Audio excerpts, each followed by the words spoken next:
नारायण सदा, जिसने अपने आप सिद्ध कर लिया है।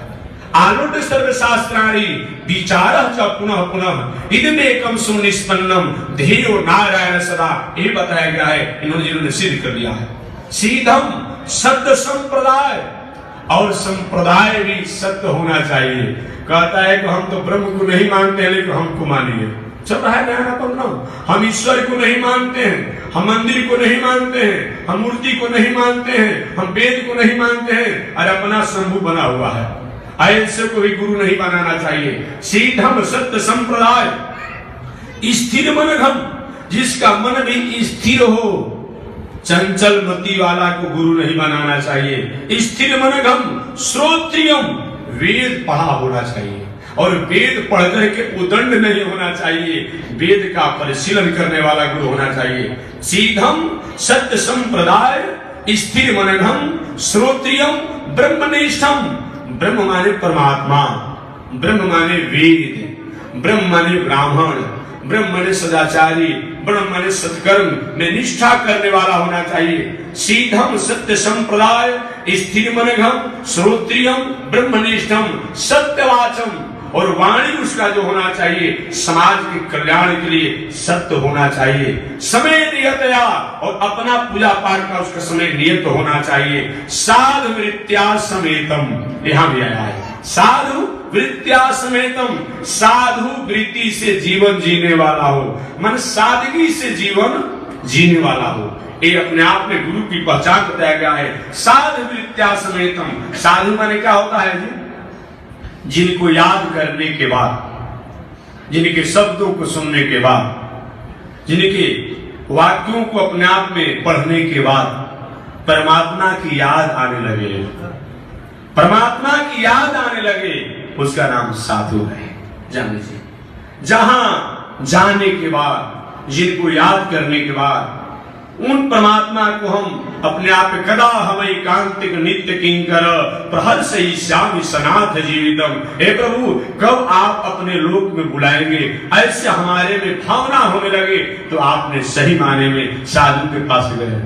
अभी नहीं कि अपने आप में कहीं आप विषय वासना भोग वादिता में हो, और जहाँ साधु के पास जाने वाले हमारे में क्या अंतर है अपने आप में? अब उससे अधिक वहां जाकर भोग वादिता को हमने जान लिया, विलासितावादिता को जान लिया, तो सही माने में आपने साधु के पास नहीं गए, या साधु की पहचान नहीं है। साधु सादगी का प्रतीक है, साधु सदाचार का प्रतीक है, साधु सद्व्यवहार का प्रतीक है, साधु सद्व्यवहार और शांति सौहार्द का प्रतीक है। अगर ऐसा नहीं होता है तो सही माने में हमने साधु को पहचाना नहीं।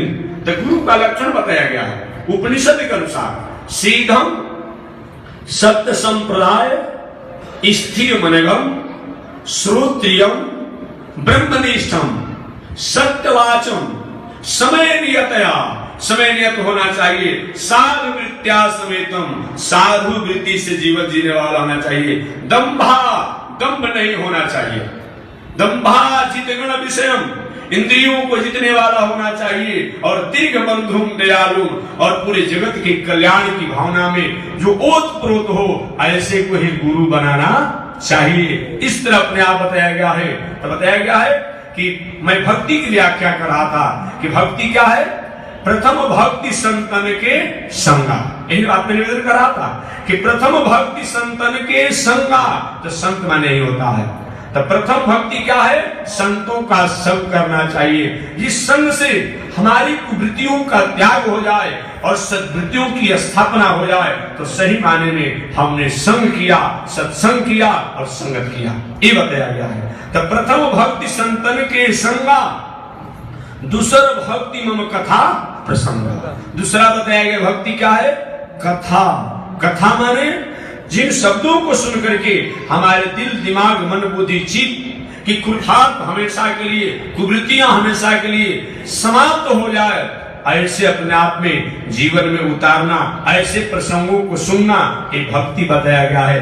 तब उसके बाद अर्चनम वंदनम दासम पाद इत्यादि ये भक्ति की व्याख्या बताई गई है। इस तरह भक्ति को अलग अलग भक्ति सूत्र के अनुसार अपने आप नारद भक्ति सूत्र, नारद भक्ति सूत्र के अनुसार भक्ति की व्याख्या बताया गया है कि भक्ति माने होता क्या है।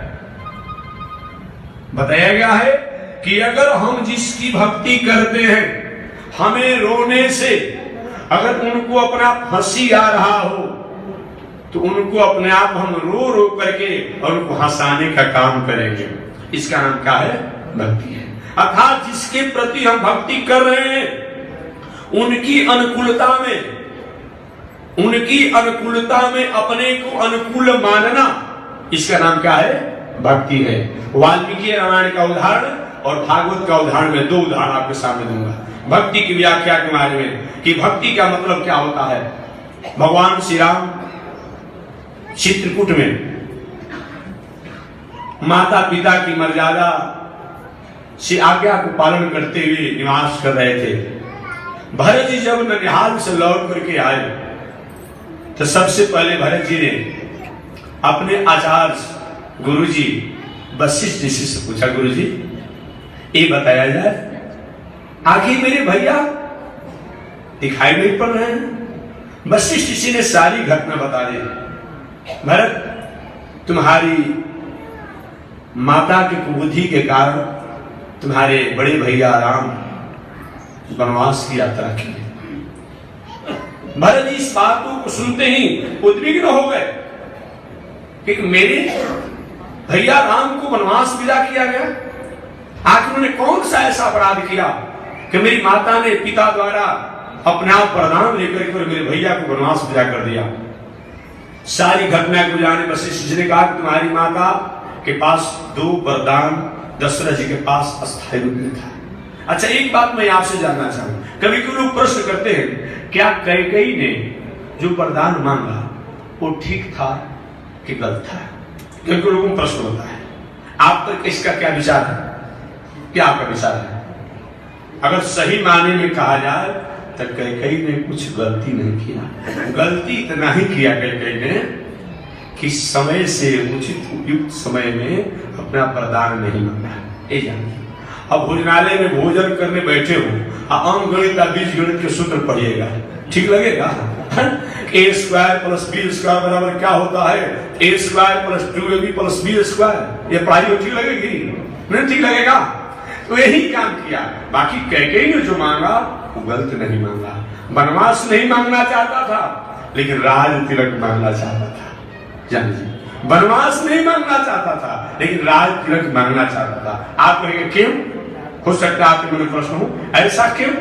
तो मैं निवेदन करना चाहूंगा, दशरथ जी महाराज का प्रथम विवाह हो गया था।